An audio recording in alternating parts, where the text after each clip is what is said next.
حسبی ربی جل اللہ. اب کچھ چیزیں اس حوالے سے کہ ہم پھر عید کے دن کیا کریں، سنت نبی صلی اللہ علیہ وسلم سے کیا کچھ ثابت ہے. پہلی بات تو یہ ہے کہ عید کے لیے تیاری عید سے پہلے ہی شروع ہو جائے گی. مثلا اگر قربانی کرنا ہے تو اس کا اہتمام،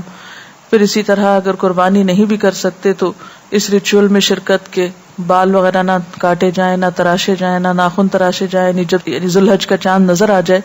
پھر اسی طرح جب عید کا دن ہو تو صبح کے وقت غسل کر کے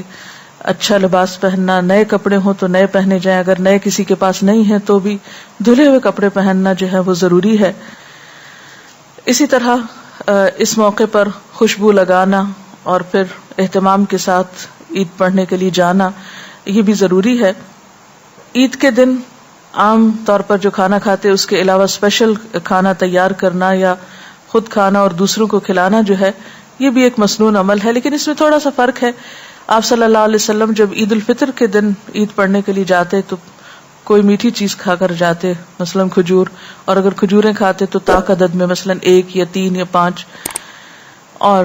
عید الاضحیٰ کے دن آپ جانے کے وقت یعنی جاتے وقت تک کچھ نہیں کھاتے تھے، ایک طرح سے روزہ ہوتا تھا، اور نماز پڑھنے کے بعد واپس آ کر قربانی کرتے اور قربانی کے گوشت میں سے کھاتے. اب اگر کوئی شخص اتنا صبر کر سکے کہ واپس آ کے قربانی کرے اور پھر اس کو پکائے اور پھر کھائے تو بہت ہی اچھا ہے، لیکن اگر ایسا ممکن نہ ہو تو پھر انسان واپس آ کر یعنی عید کی نماز پڑھنے کے بعد کچھ بھی کھا سکتا ہے. پھر اسی طرح یہ ہے کہ آپ صحابیات کے بارے میں آتا ہے کہ وہ اپنے بچوں کو دودھ تک نہیں پلاتی تھی جب تک عید کی نماز ہو نہیں جاتی تھی. یعنی وہ یہ اس سنت میں بچے بھی شریک ہوتے تھے، اللہ یہ کہ کوئی بچہ جو ہے وہ بالکل صبر نہ کرے یا بیمار ہو تو کسی بیمار کو دوا کھانی ہو یا اور کوئی ضرورت ہو، ادروائز جو لوگ اہتمام کر سکیں وہ اس سنت کی پیروی کا اہتمام بھی کریں. پھر اسی طرح آپ صلی اللہ علیہ وسلم عیدگاہ پیدل جاتے تھے، اگر ممکن ہو تو اس سنت پر بھی عمل کیا جائے، اور اگر عیدگاہ بہت دور ہو تو سواری پر بھی جا سکتے ہیں، ایسی کوئی شدت نہیں ہے اس معاملے میں. اسی طرح خواتین کو عید کی نماز کے لیے نکلنے کے لیے کہا گیا اور اس کے لیے آپ نے ان کو انکریج کیا. حضرت ام عطیہ بیان کرتی ہیں کہ رسول اللہ صلی اللہ علیہ وسلم نے حکم دیا کہ عید الفطر اور عید الاضحیٰ کے دن ہم چھوٹی بچیوں اور جوان لڑکیوں کو بھی عید کے لیے عیدگاہ کی طرف لے جائیں، حتیٰ کہ وہ عورتیں بھی جنہیں نماز نہ پڑھنی ہو. تو اس پر سوال کیا گیا کہ پھر وہ وہاں پر کیا کریں گی، تو آپ نے فرمایا کہ مسلمانوں کی دعا میں شریک ہوں اور مسلمانوں کی جمعیت کو دیکھیں، یعنی وہ لوگوں کا جو اکٹھا ہونا ہے اور لوگوں کی جو کثرت ہے اور کثرت سے ایک جگہ مل کر جو عبادت کرنا ہے اس کے اپنے فوائد ہیں اور اس منظر میں ایک الگ ہی حسن ہے. اس کو جب تک دیکھا نہ جائے وہ جذبات پیدا نہیں ہوتے جو عید کے دن ایک خاص خوشی کے جذبات پیدا ہونے چاہیے، کیونکہ انسان جتنے زیادہ لوگوں سے ملتا ہے، ان کو دیکھتا ہے،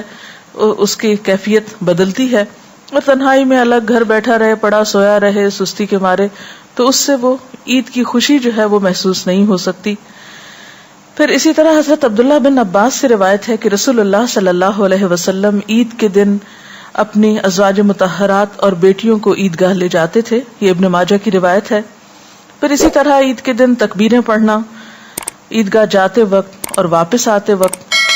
اللہ اکبر لا الہ الا اللہ واللہ اکبر اللہ اکبر وللہ الحمد، اس کا اہتمام کرنا چاہیے، کیونکہ اس دن خاص طور پر اللہ کی بڑائی بیان کرنی چاہیے، کیونکہ ایک خوشی کا موقع ہے اور خدا کی یاد سب مل جل کر کرتے ہیں، اور اس یاد میں سب سے زیادہ اللہ کے نام کو بلند کرنا ہے. مرد حضرات بلند آواز سے تکبیریں کہیں گے، لیکن خواتین جو ہیں وہ دل میں تکبیریں پڑھ سکتی ہیں. اسی طرح عید کے موقع پر رشتہ داروں کے ہاں ملاقات کے لیے جانا، ان کو اپنے ہاں مدعو کرنا، ہمسایوں کا خیال رکھنا، ضرورت مندوں کا خیال رکھنا، یہ سب بھی اس دن ضروری ہے. اور ایک اور اہم بات یہ کہ خوشی کے موقع پر پھر اللہ کو یاد رکھنا، یعنی نمازوں کے اوقات کی پابندی کرنا اور خوشی میں حدوں کو نہ توڑنا، یہ بھی بے حد ضروری، کیونکہ بعض اوقات جب ہم جذبات میں آتے ہیں، خوش ہونے لگتے ہیں تو حدود پار کر جاتے ہیں. غمگین ہوتے ہیں تو حد پار کر جاتے ہیں، بالکل ڈپریشن میں چلے جاتے ہیں، غصے میں آتے ہیں تو حدود پار کر جاتے ہیں۔ ایک اچھی زندگی کی علامت یہ کہ وہ معتدل زندگی ہوتی ہے، جس میں جذبات بھی اعتدال کے ساتھ ہوتے ہیں، غم، غصہ، خوف، نفرت، محبت، یہ سب چیزیں انسان کی زندگی میں اس کے ساتھ ساتھ ہیں، لیکن کوئی بھی چیز اسی وقت بہترین ہو سکتی ہے جب اس کے اندر اعتدال ہو۔ بہرحال عید کا دن ایک خوشی کا دن ہے، اور اس دن خوشی منانا عبادت ہے، اور پھر یاد رکھیے کہ عید قربان یا قربانی کی عید، اس کا ایک خاص پیغام ہے، اور وہ کیا کہ انسان اللہ کی خاطر جب ضرورت پڑے اپنے جذبات، اپنی جان، اپنے مال اور اپنی ہر پسندیدہ چیز کی قربانی کے لیے تیار رہے۔ اس سے محبت کا ہم دعویٰ کرتے ہیں تو پھر اس محبت کے اظہار کے لیے قربانی بھی ضروری ہے، کیونکہ ہر محبت ایک ثبوت مانگتی ہے، اور پھر وہ ثبوت قربانی سے بڑھ کر اور کیا ہو سکتا ہے۔